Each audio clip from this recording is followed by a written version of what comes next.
بسم الله الرحمن الرحيم اللهم صل على سيدنا ومولانا محمد وعلى ال سيدنا ومولانا محمد وبارك وسلم وصل عليه رب زدنا علما رب اشرح لي صدري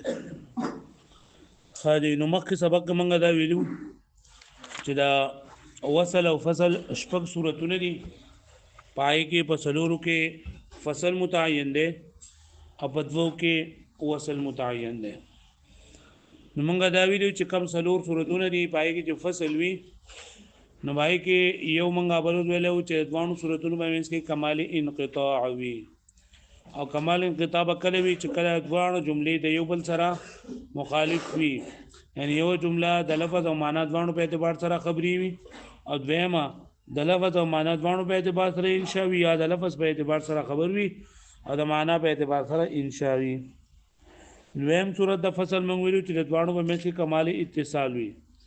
چې دوانو جملو په منځ کې کمال اتصال وي د دې بیا څو صورتونه جوړیږي آی کې موږ پرون دوی ویلو چې دا دیمه جمله د اولنۍ جملې لپاره یا خو په منزله د تاکید معنوي باندې وي او یا د دیمه جمله د اولنۍ لپاره په منزله د تاکید لفظي باندې وي نو څنګه چې د موافقت او د تاکید په منځ کې فصل ناراضي نو دغه شانتي د دې دوه جملو په منځ کې به هم فصل چلنده با ناراضي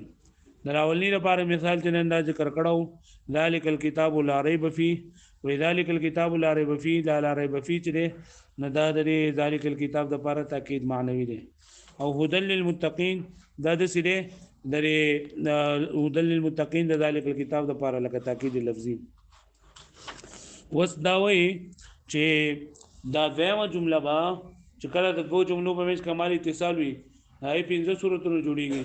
دوه صورت پرون شي او چې د دیمه جمله د اول لپاره تاکید معنوي یا تاکید لفظي وي نن سبق کې دا وی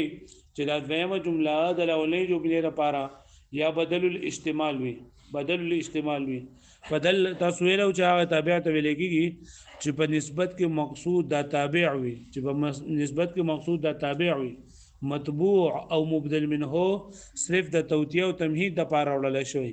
نو دغه شان د دوه جملې راغلي وي او په دوه جملو کې اولنۍ جمله چې نه دا ډېر مدغه نه وي پایګه وضاحت نه وي په دویمه جمله کې وضاحت ډېر زیات وي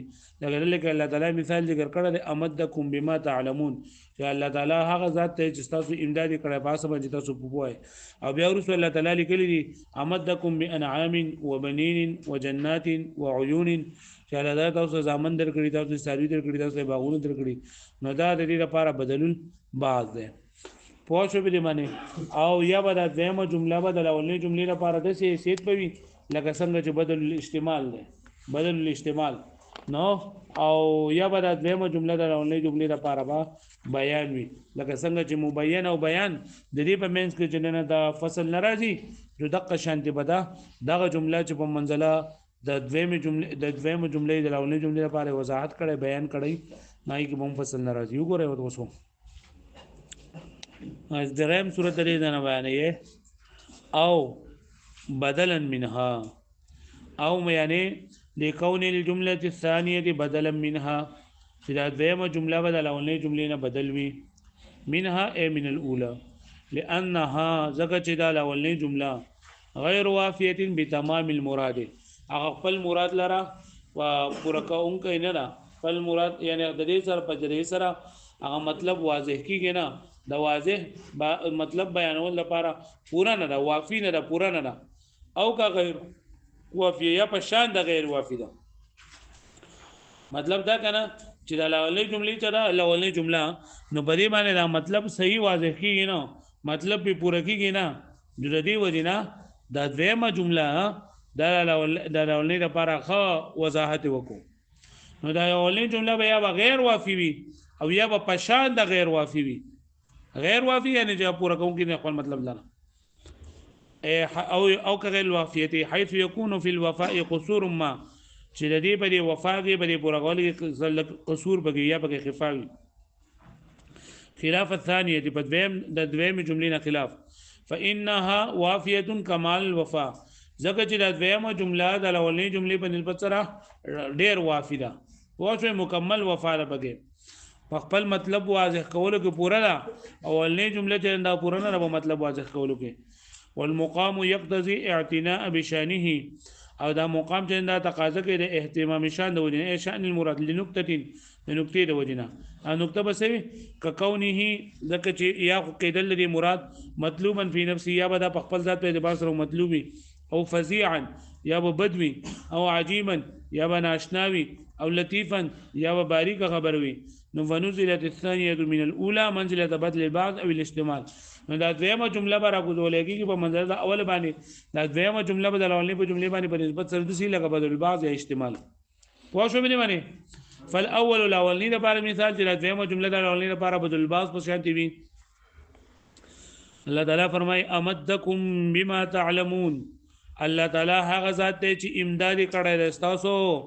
په هغه سره چې تاسو به پوهه وز دا خبره چې دا کنه چې الله تعالی امداد پس تاسو کړه په اساس چې تاسو پوهه وز دا خبره چې نه بدیږي لکه دا وافی نه په خپل مراد کې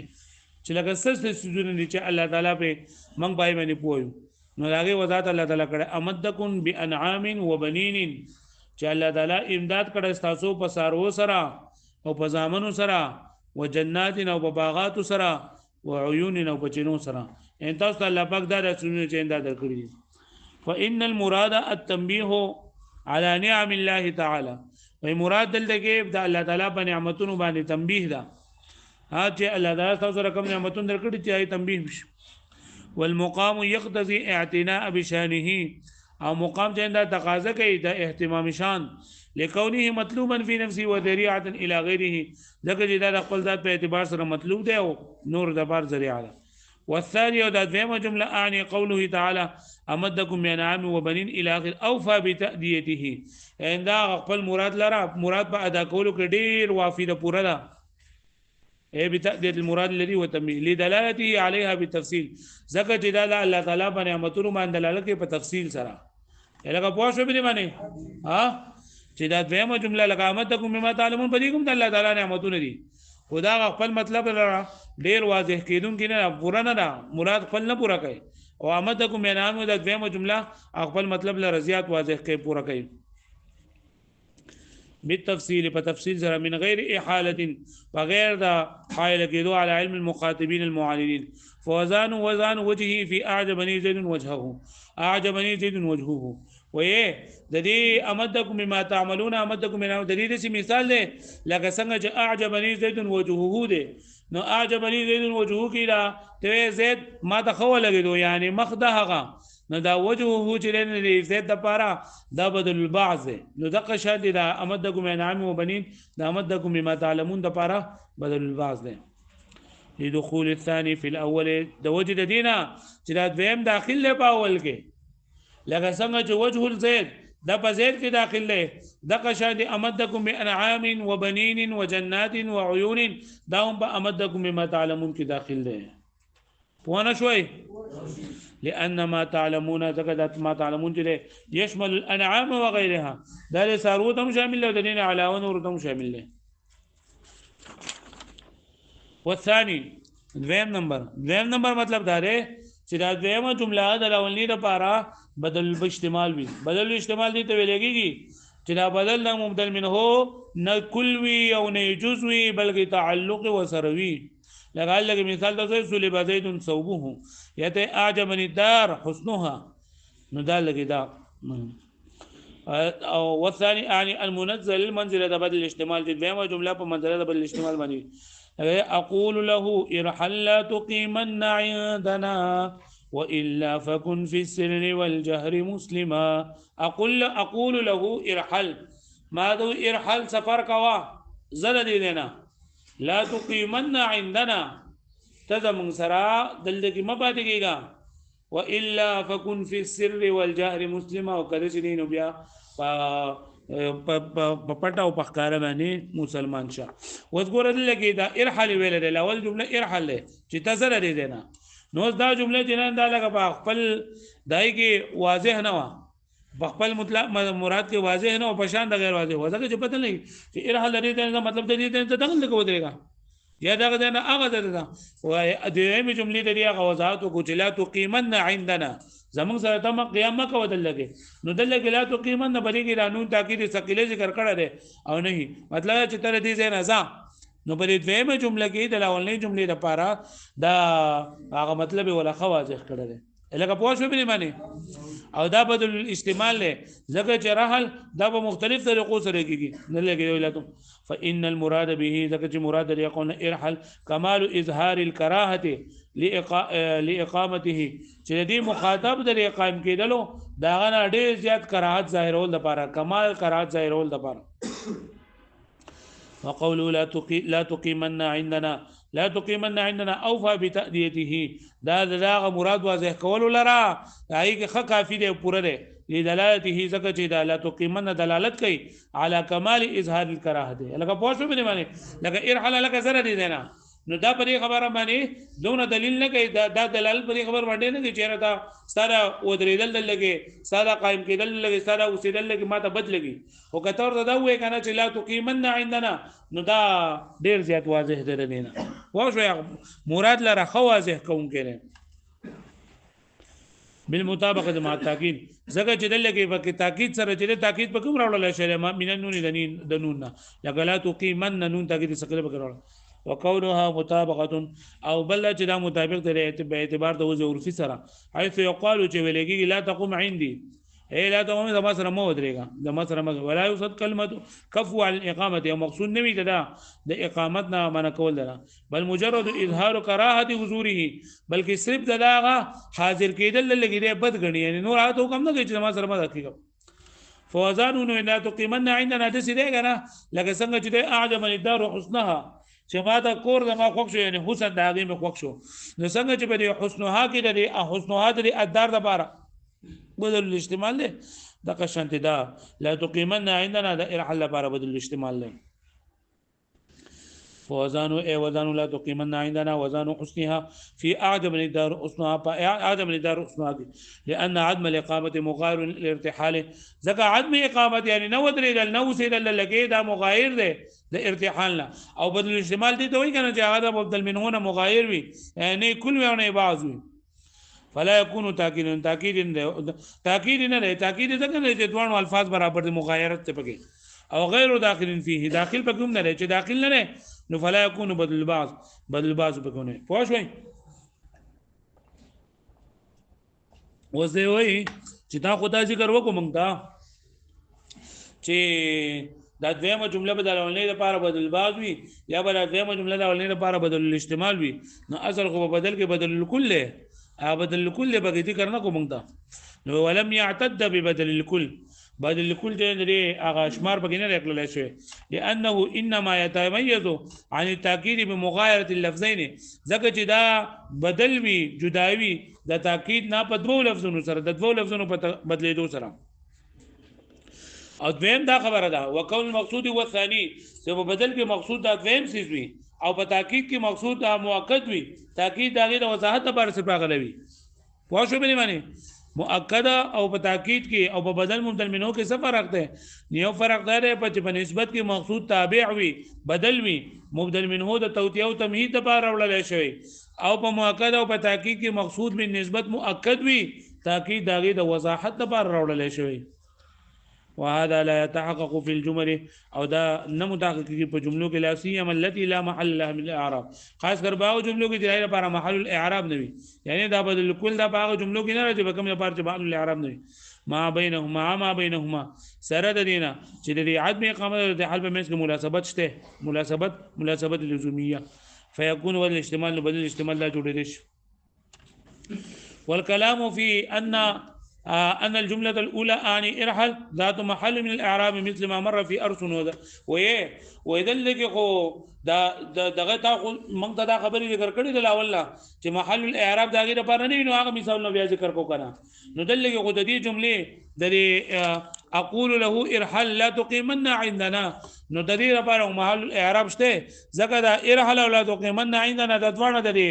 اقول لپاره مقوله جوړیږي د لپاره مفعول به جوړیږي پوښو به معنی نو د دې مثال لکه څنګه چې مکه موږ پر ارسو نزاولها که موږ دا خبره کړې و چې په ارسو نزاولها د دې لپاره هم دوانه د قول د لاندې داخلي دوانه مقولې دي نه د دې په کې د دې اعتبار نه کړل شي چې محل الاعراب ولوي او کوي د دې خبره اعتبار پکې نه لیکل شي والكلام وكلام في ان الفديك ان الجمله الاولى تلاولني جمله يعني ارحل ذات محل من الاعراب دلیل لپاره محل الاعراب شته دغه چې دا اقول د لپاره مقوله مفعول لراغي مثل ما مر په مثل لاغه کوم خبره چې تیر شوې ده په ارسن زاویلها کې لکه څنګه چې ارسن زاویلها کې دا خبره ده چې ارسن زاویلها دا ځوانه